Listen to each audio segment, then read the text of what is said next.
the live feeds, the start gets cut off. So assuming I'm on now, okay. Magical theory and practice. While in the Victorian times there was a lack of ma- potent energetic force in the world other than things like war, and people had to create specific streams and charges of energy in order to direct them towards a specific purpose. Magical ceremonial magic and practice was, you know, not necessary, but it was how things were done at the time. You also had a better educated and intellectual society who were better read than we have today, who could, you know, process more scientific application towards the process of ceremonial or ritual magic. Now, things have changed since the Second World War. Well, since particularly since Austin Osman Spare, but since the Second World War, and science fiction played a huge role in this. Hence why Jack Parsons and H.P. Lovecraft and L. Ron Hubbard are such central figures to the development of modern magic, because of the scientific aspects of their work, lending itself to new means and methodologies of harnessing energy and producing streams of the will. Now, I was looking on Facebook there a few weeks ago, and there was one group, and it was made up of Telemites, and as usual, they were absolutely obsessed with process and specific rights. And I'm not saying there's anything wrong with it from an intellectual point of view, but you can get so bogged down in the theory that you're not doing magic. Think of it as a sort of a someone who's a musician who spends all the time writing score rather than actually playing the music. It's a lot like that, you know. And I always think of like that schism that took place within the OTO when McMurtry came back from England and passed through the parsonage in Pasadena and thought that the parsonage was a chaotic mess, even though he still liked Parsons. He was on his way. McMurtry was on his way from having visited Crowley, and this is a strange character anyway. How this military guy ended up going from being a nobody within magic to being a big shot who was sent to San Francisco to set up his own version of the Abbey of an American version of the Abbey of Thelema. Anyway, you know, he was all about process and stuff, and Parsons being both equally left-brained and right-brained. Uh, you know, the parsonage and the Agape Lodge was in a sort of a, he called it a hodgepodge lodge. That's what he called it. But he said there was still great potential there. What was happening was that Parsons was learning that there was a specific, I mean, you know, a lot of it had to do with the arrival of Hubbard as well. Was learning that there was a specific limitation, just like in his rocketry. See, that's why it took a scientist to do this. Just like in his rocketry, he realized that you had to think outside the box in order to, you know, he was one of the world's first. He was one of the U.S.'s first funded rocket scientists, one of them, along with Foreman and the rest of the Gauss crew. But that was because of thinking outside the box, you know, to approach how to use rockets and stuff like that, and fuel propellants. And that he was bringing the same thing to magic, and that was a lot of it had to do with his association with science fiction, his obsession with science fiction, and this is why McMurtry, ever the disciplined military guy, was perfect for setting up an abbey, another version of the Abbey Thelema, uh, not in Kefalo this time, but in San Francisco. It was all about process and doctrine and dogma, whereas Parsons was going in the same direction as Austin Osman Spare. Now, this is important. This is a thing to learn. Things have changed greatly in the internet age. That's why I believe that Crowley's Aeon of Horus came to a premature end with two things: the arrival of the internet and also the resurgence of paganism. There was no need anymore for Crowleyanity, and Thelema had basically run its course as the whole paradigm of the human consciousness experience had shifted, and with that, the magical concepts as well. This led to a situation where we had the growth of chaos magic in the pre-internet age, Phil Hine and the rest of them, and an important development, by the way, extremely important. And where basically everything was seen as a kind of a cafeteria of consciousness, and that could be used and harnessed at will. Parsons was developing this, but you could see the conflicts when he was involved in the Babylon working. He was constantly making mistakes and making errors in the very specific processes. Those errors is probably like, they always, if you play a 12-string guitar, everyone will tell you that if every string is tuned perfectly, pitch perfect on a 12-string guitar, it sounds stale and sterile. But if you slightly under or over tune the secondary octave strings of each sixth string, the 12-string guitar sounds like magic. It's because of it's because it's when you're having pitch perfect tuning, you're getting towards digital, where if you have slight variations in semitones between the different strings, you create this sort of this space that is sort of hints of the beyond, because it's outside process and dogma.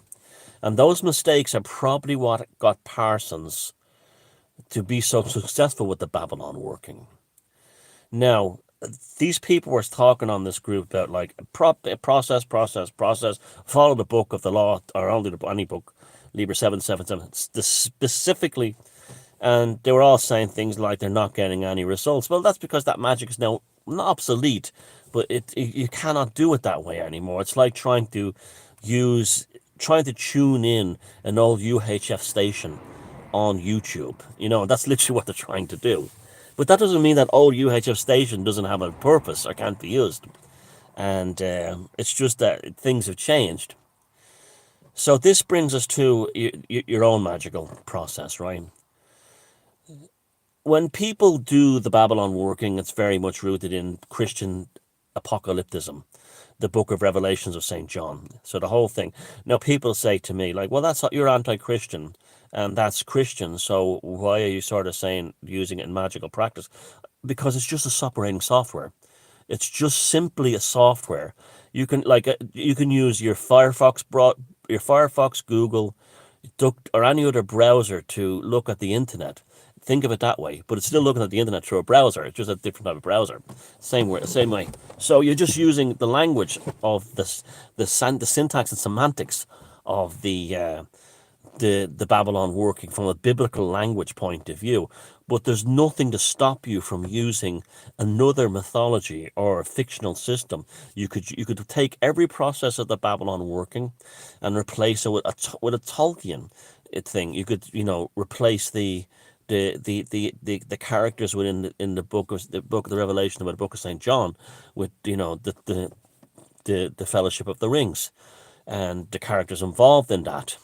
You could do it with Celtic mythology. In fact, I have worked on that concept, and I do have that in a rudimentary form.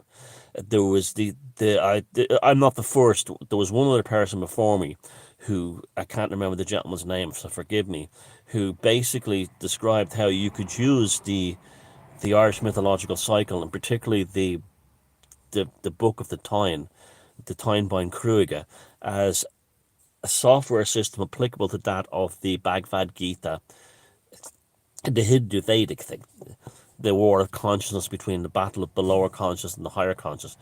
Well, it wasn't until about 2014, 2015, or maybe earlier, that I saw a video by Anthony Murphy of Mythical Ireland, where he was talking about the Mata and how Legally Gregory may have found the and I wrote about this in my book, The Druid Code, and I gave him credit because I read that book and I remember skimming over that section, never paid much attention, but there's a lot of truth. There's a powerful truth hidden in the Matha, that there is actually an Irish mythological creation myth, possibly, in this concept of the Matha, which was a sea creature, so we're in the Lovecraftian thing, that came to where the Boyne Valley is, and its body was destroyed and chopped up and became what was the Bruna Boyne, infrastructure, both spiritual and actual and geographic, mythological. And so the Matha suddenly became a method to open up a magical ritual and to banish it in reverse using Irish mythological archetypes. So instead of using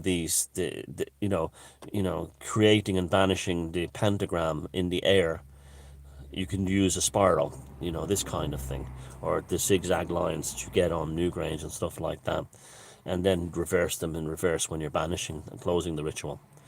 And so this became this is a very good thing. You could do Arthurian legend if you live in England. You could do anything, You could do it I take your own local mythology and create something. You take the structural dynamics of the Babylon working, which is actually very good, although it's an arduous process of 12 days or whatever. And then instead of then take that and rather than using this Jewish biblical Christian, St. John's Apocalypse, you can replace that with your own mythological or fictional, like a Lovecraftian thing would be very good if you begin with Azathoth and banish with Azathoth, with the other gods and turn back to the other gods, and bring forth Cthulhu as a kind of a four horsemen type scenario within the banishing ritual. And I did that, and I'm not kidding you. I brought forth a Scarlet Woman. She came forth, and it happened, and exactly as it was supposed to happen, exactly as it happened to Parsons with Marjorie Cameron. A female appeared with red hair, who had all the attributes of the sacred whore, and I didn't meet her personally, but I came into contact with her online. But this is how things are today. You can't necessarily always meet these people, but they will come to contact with you online, and we both had no doubt about it. And she said she just had this compulsion one day to look on the internet, and there was I, and immediately she wanted to contact me to talk to me about, she was actually having conflicts with a magical process in her life, and she was red hair. She had this kind of almost like, I don't know, statuesque look, strong jawline, very magically powerful, and had experiences with seeing UFOs in the desert. So it was just like, wow, she appeared. We'll never meet or anything like that, but it was enough to tell me that even a rudimentary experiment with doing the Babylon working using Celtic mythology, and she was an Irish American, she appeared. She manifested. So it only shows the potential of doing this using the full thing. So that's because the flexibility was applied to the process, that it wasn't hung up on semantics and pedantry and the actual specific methodology of each part of the process. Now, I'm becoming very interested in using the Apollo space program as a grimoire, and this will be something I'll be working on down the road. In fact, the entire American space program from like Alan Shepard on has a tremendous capacity to be used as a magical grimoire. This is powerful stuff, and it has. I believe that was the last great magical working of the USA was the Apollo space program. So therefore, it encapsulated. It was the beginning and kind of the end of America, because it was like what began with the drafting of the U.S. Constitution ended probably with the explosion of the first space shuttle. And that's when it kind of ended. And after that is when you got the destruction of America through things like globalization. You had Clinton with Glass-Steagall. You had the Bushes selling out the Americans to the Saudis. You had the NAFTA agreement. America, when America began with the drafting of the U.S. Constitution, the magical script, the magical scroll, and ended with the explosion of the space shuttle and the death of, I'm talking about America as a power force. It still is a power force, but the magical destiny of America ended with the explosion of the space shuttle on live on TV with Christy McAuliffe. And even the way it formed into two horns, it was just so strange, the whole thing. So, but that's, to me, would be a powerful, powerful grimoire to actually take the American space uh, program from, from say Mercury or Gemini all the way to the explosion of the space shuttle, which represents the apocalypse, and that you have like a phenomenal ability to charge and harness energy.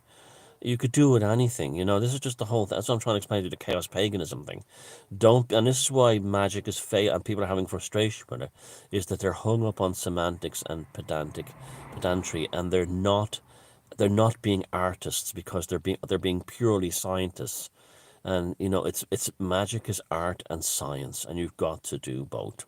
So consider that one if you're having difficulty manifesting, and remember that the analogy of the every second string on a 12-string guitar slightly out of tune is what makes it beautiful sounding, and apply that to your own.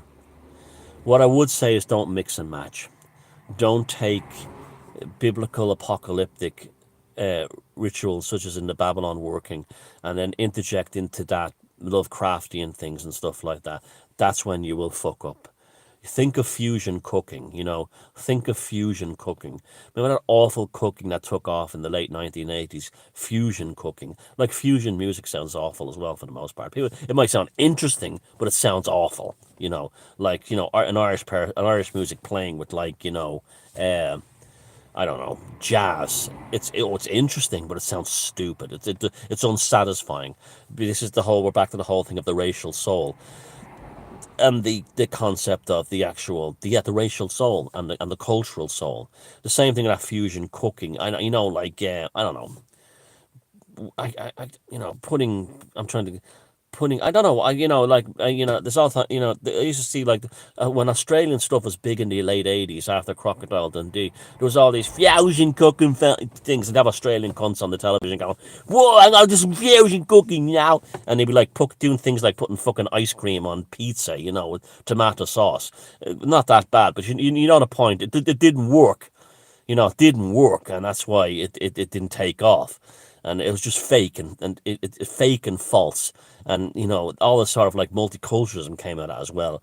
That, like, it came. You can multiculturalism is best when the cultures are mixed, but they're still pure. So you're in a part of town where you can go to a Jewish deli, a Turkish kebab shop, an Indian temple, a Hindu temple, an Irish pub, an Italian pizzeria. But when you mix them all together, they're shite. That kind of thing. And it's the same thing with the magic. You don't mix and match, because that's also that will lead to difficulties with, rather than getting elementals, you'll get entities. So there's a good tip for you, and don't get hung up on, play the music, don't read the score. Take care.